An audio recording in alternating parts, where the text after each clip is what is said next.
Good afternoon, everybody. Today marks the final speaker in the Great Grad Performing Arts series that Dr. Weers and I arranged together.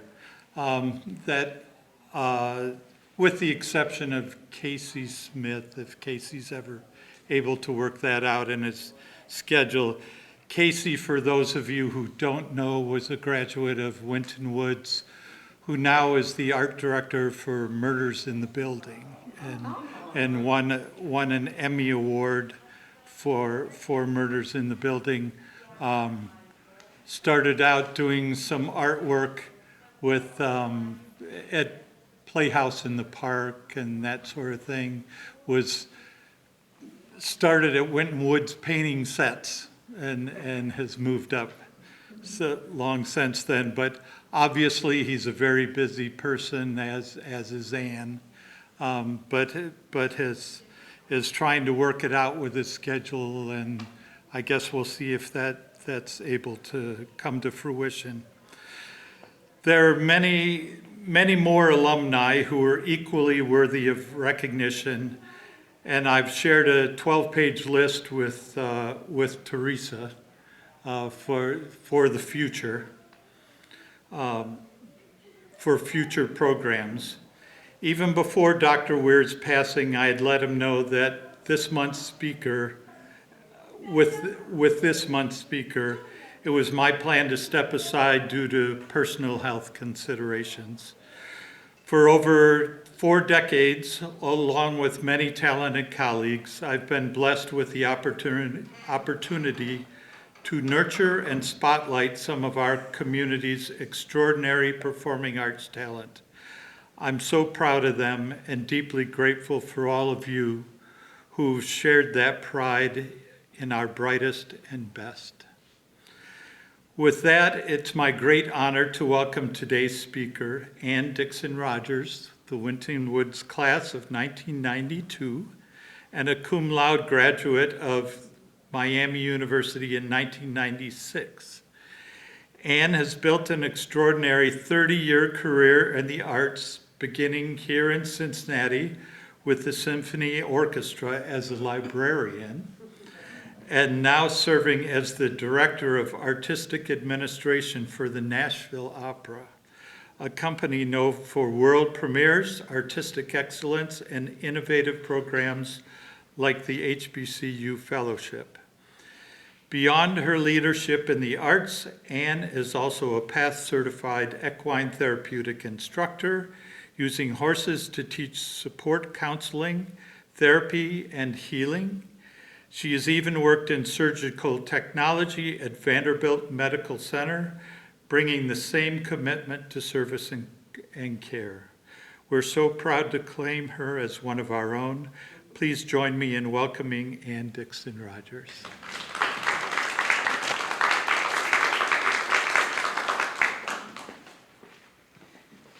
Oh boy, that's quite the introduction.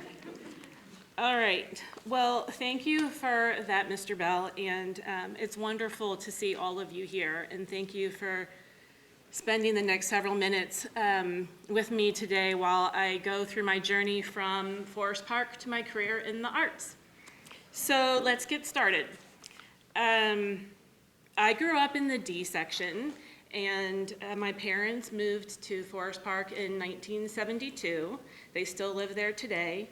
My sister was already born, and I would be soon to follow. And speaking of my sister, she's here in the audience today, as well as my mom and dad, and she is a Forest Park alum, class of 1987. So that's awesome. So when I think back about Forest Park and growing up in the 70s and the 80s, I just think about how our neighborhood felt like one giant playground, and there were so many young families and children running around playing all over the place, and I would meet my childhood best friend, Angie, who is here with her mom today. She lived 6 houses from me, and we ran around the neighborhood all over the place. We could walk everywhere, which is going to be a theme that I speak about. We could walk to the Forest Park Swim Club. And my parents were educators, and we were off school, so we spent all of our summers at Forest Park Swim Club swimming, and I don't know, terrorizing everyone, really. Angie and I were great swimmers, though, so that was good. And then we could also walk to the Parkdale Library. We did all of the summer reading programs, and we loved books. We just loved books. And I would, fast forward, go on to have my first part-time job at the library, and my first boss, Marty Meehan, is here today, which is amazing. We have had a friendship for a long time, and I know this because this isn't even in my speech, so now I'm gonna go crazy probably. He would help me move from San Antonio to Nashville with 2 cats, guitars, I don't know what we were doing, and he's still speaking to me, so that's awesome. He was my first boss at Parkdale Library, and then we could also walk to our home church, Forest Chapel United Methodist, and I actually went to nursery school there. I was in the youth groups, and my dad and I often played clarinet duets during church sermons, and I also, Jane could help me remember this, but we had many piano recitals in the sanctuary with our first piano teacher, Miss Judy Voiles. Probably some of you guys know her, but she was our first piano teacher. And I could also walk to our first elementary school, Cameron Park. So I went to Cameron Park for kindergarten. I had Miss Dietrichson, if anyone remembers any of these names. The names from elementary school came back very easily. None of the names from middle school did, actually, so I don't know what that means. But my first grade teacher, and no, I'm not going to do this for all the grades, but my first grade teacher was Mrs. Offman, and you had her son as a great grad, the bass clarinetist of the Cincinnati Symphony. She was my first grade teacher. And second grade was Mrs. Tabor. So then I moved to Forest View Elementary. There I had Mrs. Giuliano. Iris Long right here was one of my classmates. That's where I met her in third grade. Thank you for coming. We had Mrs. Full, we had Mrs. King. So it was in between 4th and 5th grade that Mr. Porges came to our school and introduced our band instruments to us. And when he demoed the clarinet and talked about the clarinet, that's what I wanted to play. Forget about piano. I wanted clarinet. My parents never had to ask me to practice clarinet. They always had to ask me to practice piano. So I was able to walk to Forest Park Middle School and was in the band there with Mr. Porges and in the chorus with Mr. Hess. I somehow got roped into playing in jazz band, and I don't remember how or why that happened, but that did not stick. So let's see here. Oh boy. Okay, now we're off to high school, and like Mr. Bell said, I was in the class of 1992, which was the merger year. And She's the 3rd great grad we've had from that class. Oh, really? that was an interesting year, very much so. So my time there, so I was in band all of the years, and I was in chorus with Mr. Bell all of the years. But Mrs. Sufel, who's not Mrs. Sufel anymore, she got remarried, and I can't remember her last name now. She'll always be Mrs. Sufel to me. I just loved band with her so much. Looking back, I don't know how she commanded the podium and really kept all of us in line, the band kids, because band kids are crazy. And I just loved her so much. She would eventually rope me into going back as a band camp counselor as well. But I do want to put this in a point of reference. My daughter, we live in Tennessee, and she was in band for her middle school years and her freshman year, and she quit.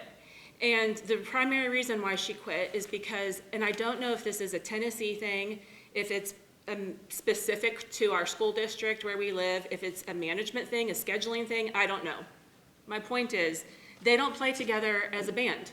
They play their whole semester in sectionals with a metronome, like in the low brass section of your class with a metronome, and it's not until the final week of the performance that they come together and have 2 rehearsals and do a concert. And my daughter she did not like that. And I think had that been the case in Forest Park, Mrs. Sufel would have had a way easier job. But I probably would have quit. I probably wouldn't have wanted to continue, and I'm grateful that that's not how I grew up. And we had, I feel like, a wonderful band and music program at Forest Park. So now I need to talk about Mr. Bell. Mr. Bell and I have shared many hours on stage together. I was one of a handful of students, and Iris is also one of them, who Mr. Bell allowed to accompany the choirs. I want to say trust, but I'm not sure if you really trust us.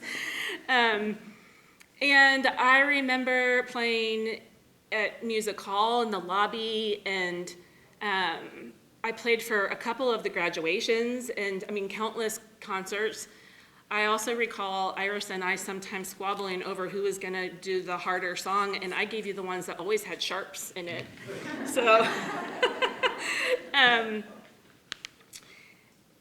So, yes, this is where I was going. I want to formally apologize to you, Mr. Bell, because I know that I procrastinated practicing my part so many times, and it probably drove you nuts, and you probably thought it was going to end in disaster. But I don't believe it ever did.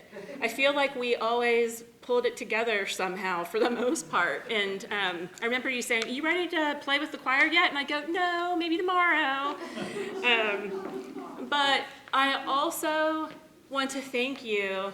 I don't know if anyone else has mentioned this, but in Mr. Bell's choir, there were hymnals that were underneath our seats. They may have moved to a cart later, but and you would make us at least once a week, I think, pull out the hymnals, and we would have to sight read on solfege. We never sang the words. We sight read on solfege, and all of us thought we were being tortured. And we never understood it. We thought we were being tortured. We always couldn't stand it. And it is one of the things I would be the most grateful when I was sitting as a freshman at Miami in my sight singing and dictation class. That could have been terrifying, and having that foundation and having that helped me so much that my first semester, and I was above where others in my class, and that was amazing. I would say if you were still teaching that you absolutely should never stop doing that, because it was fantastic going into being a music major. So speaking of, let's see here. After I graduated, I went to Miami of Ohio. I majored in music, and I played in the orchestra and the wind ensemble, was there for 4 years. And during my time there, I knew that I was not going to have a career playing my clarinet. So it's fortuitous that the spring of my senior year in college, my dad happened to be playing with the Cincinnati Pops Orchestra, and Dad could say how the story goes better, but I think you popped into the music library to maybe get your folder for the week. And Mary Judge, who is the principal librarian, or was at the time, mentioned that she needed summer help. And from spring to summer, the Cincinnati Symphony, they are crazy busy. Some of the orchestra plays for the May Festival Chorus, some plays for the Pops at Riverbend, some play in the pit for the opera. And so a librarian has to be physically present at every service that the musicians play in case a dog ate their music. So, not to mention that there's just a lot of prep work, and also that was back in the days of Eric Kunzel, and so he was doing so many telelock recordings that they would add that and anyways, there was a huge need. And I somehow got a job working in the library as a complete peon for minimum wage, and I thought I was the awesomest thing ever. I was so happy. I couldn't believe that I worked for my hometown orchestra that is a world-class orchestra that I grew up hearing. And Mary Judge taught me so much that summer, and I would go on to do it a second summer. And it was at the end of that summer, that Steve Monder, the executive director of the symphony at the time, popped over and he goes, "Well, now what, Anne?" And I went, "I don't know." And his daughter was leaving, had a full-time job at the Cincinnati Chamber Orchestra across the street. And she was leaving to go to San Antonio. And he said, "Well, you ought to apply." And I did, and I got the job. So what was amazing about this job is that there were only 2 employees. There was a part-time executive director and a full-time production manager, which is what my job was. And that was it. So in the 2 years that I worked there, it was almost like receiving a master's in artistic administration. We did everything, and so I learned about marketing. I did the ticket box office. I did all the library work because I'd just been trained to do it. She let me look over the financial statements. She let me take stabs at writing grants for development or for foundational grants as well as government grants. And I did all of the production details. I picked up Keith Lockhart at the airport, who was our music director at the time, all of the artists. And by doing so, I realized what I did not want to do, and I realized what I did want to do. And I knew I wanted to do operations of an orchestra or production, something in that. And so it just so happened, this is not anywhere in my speech, so it just so happened that, but it is interesting how it all connects. So Steve Monder's daughter, whose job I took at the Chamber Orchestra, who's now in San Antonio, she was the operations manager in San Antonio. I know, stay with me. So she landed a job with the Chicago Symphony. So her operations manager job was now open in San Antonio. And I thought, well, this could get really good, because if I take that job, then my next job, if I follow in her path, is at the Chicago Symphony. So, I mean, I don't know. So I applied for operations manager of San Antonio. And at the time, unbeknownst to me, there were 3 positions open: operations manager, personnel manager, and education manager. I went down to interview for operations. I get down there and things seem a little squirrely and loose, and they say, "But have you ever thought about being a personnel manager?" And I said, no, I have not. I don't know, I've never done it. I don't know how to do it. And the little things that I do know about it, I don't want to do. And they said, "Okay, we're giving you that job." And I took it. So it was so long ago, and the details of my time in San Antonio are a bit fuzzy, but I do remember the Alamo. But actually, all joking aside, the general manager in San Antonio, she had been a previous personnel manager, and she really took me under her wing and helped me know how to do the job of being able to negotiate with the union and reading the contracts that the musicians have with the union and management, and also just really managing musicians fairly. And I learned so much from my time there. So now we fast forward to, I was there for 2 years or so, so now it's 2001, and I applied and got the job in Nashville as the personnel manager. I've already had 2 years of being a PM, so I'm doing pretty good. I feel like I know what's going to happen, what's happening. And I held that position for over 12 seasons. I think it is true, it's pretty true, I'm pretty sure, that I think I'm the longest serving personnel manager in the history of the Nashville Symphony. It doesn't seem like a lot of people like to stay for much longer than a few years, but I stayed for over 12. Nashville, okay, you probably are wondering right now, or maybe you're not, but what a personnel manager of an orchestra actually does. So since I did it for over 2 years in San Antonio and over 12 in Nashville, I'm going to tell you. I'm not going to read all of it. So this is taken from the job description of the PM job in Nashville. Okay. The director of orchestra personnel is responsible for the daily function of the orchestra and oversees all matters concerning the 85 musicians of the orchestra. Full stop. So then including but not limited to. You've got to always love that in your job description. So there's about 20 bullet points here that we're not going to say, but I'm going to say the first 4. Enforce work rules in terms of the master agreement and serve as timekeeper for all services. So what that also means is that if you're serving as timekeeper for all services, you attend every service that the orchestra plays, every rehearsal, every performance. Available on call at all times to deal with any emergency situation involving staff or extra musicians.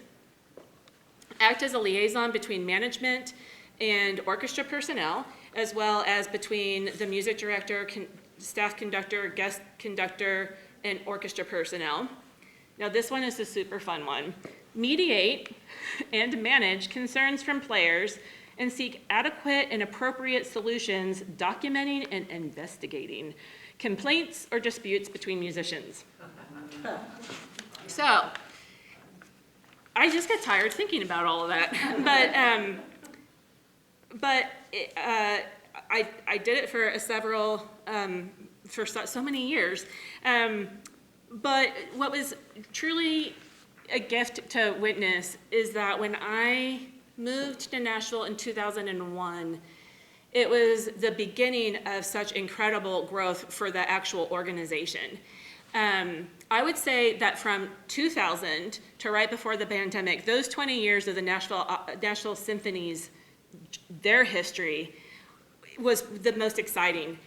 So when I got there, the orchestra was under the baton of the late maestro Kenneth Schimmerhorn, and he was just such a pleasant fella, and he was an extraordinary musician, and he had an international career, but somehow he ended up in Nashville, and he was the nicest man. But he elevated him agreeing to stay, that part was before my time, truly was the beginning of the elevation of the Nashville Symphony. To that end, in the past 20 years, the Symphony opened a state-of-the-art concert hall that was named after Kenneth. It's the Schimmerhorn Symphony Center. I arrived in Nashville in 2001. They broke ground in 2003, and it opened in 2006. I may have been crazy, and I got married on the day that the concert hall opened. I quickly married my husband, and then I ran into the building and opened a concert hall. So those dates definitely stick in my head.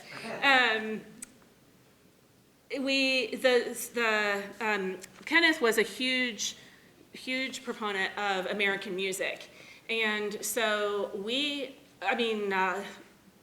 just when I was there, probably commissioned and premiered 40 pieces by American composers, most of which were recorded, which leads me to date, the symphony holds 27 Grammy nominations and 14 Grammy wins.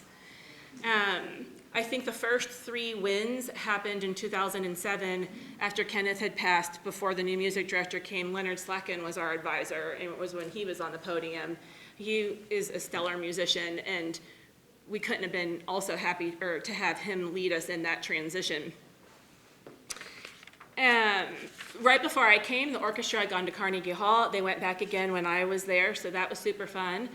And because it's Music City, it's not just with classical and pops. There are so many country acts that want to sing with the symphony and do their show, and the orchestra often went on tour with Vince Gill and Amy Grant. They just love the orchestra. They love singing their Christmas stuff with the orchestra behind them. But so many country acts, gonna name just a few, from Faith Hill and Tim McGraw to Keith Urban, Marty Stewart, Glenn Campbell, Leanne Rimes, Trisha Yearwood, Martina McBride, Willie Nelson, and even Taylor Swift. I actually worked with her 2 times, once before she had any money, and the second time after she had a bunch of money, and she was humble, kind, and sweet both times, and a true class act, and it's always wonderful when you meet musicians that you admire and they live up to your expectations of being good. And so my role with the Nashville Symphony really established me as a primary contractor of musicians in Nashville. And to date, I contract all the musicians for a contemporary arts ensemble, music ensemble in Nashville called Intersection. I also hire all of the orchestra for a symphony out in Cookeville at Tennessee Tech's college called Bryan Symphony. And I also hire all of the musicians for the Nashville Opera, not the Opry, but the opera. And in addition, I work full-time at the opera as the director of artistic administration. And so there, some of my duties are that I assist in casting, production budgets and scheduling. We audition for our main stage artists, both in Nashville and in New York, so I manage those auditions. I send and issue all contracts to every main stage artist, all the orchestra, and then all of the production folks like wigs and makeup and costume and scenic design and lighting design and stage manager, all of them. I negotiate all artist fees with managers, or if they're unmanaged, with the artists themselves, and I book all of their travel. So those are the main things that I do full-time. And it really is not lost on me how fortunate I am that I have had this love that I've been able to do for my whole life. And the foundation that I got in Forest Park is just amazing for me to be able to do so. I'm ready to stop right now, also because I'm not a public speaker, and I'm usually backstage, not on stage.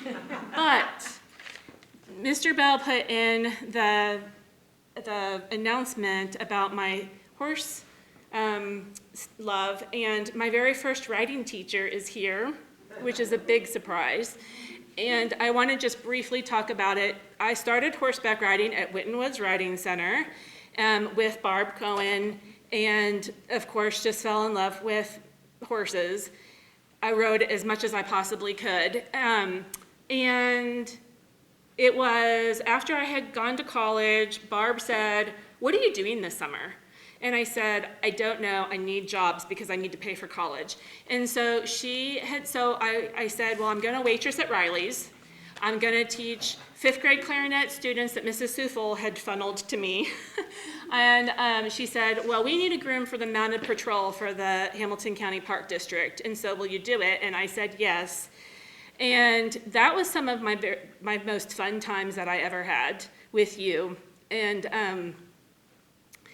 so I did that coming back every summer, and even actually before I moved to San Antonio. I didn't do very much riding in San Antonio, and then when I moved to Nashville and finally got settled, I wanted to volunteer someplace, and I found Saddle Up, which is out in Franklin. It's a therapeutic riding place for disabled children. And I started off by just feeding the herd, and then eventually I trained to be able to be a sidewalker in the lessons and a leader.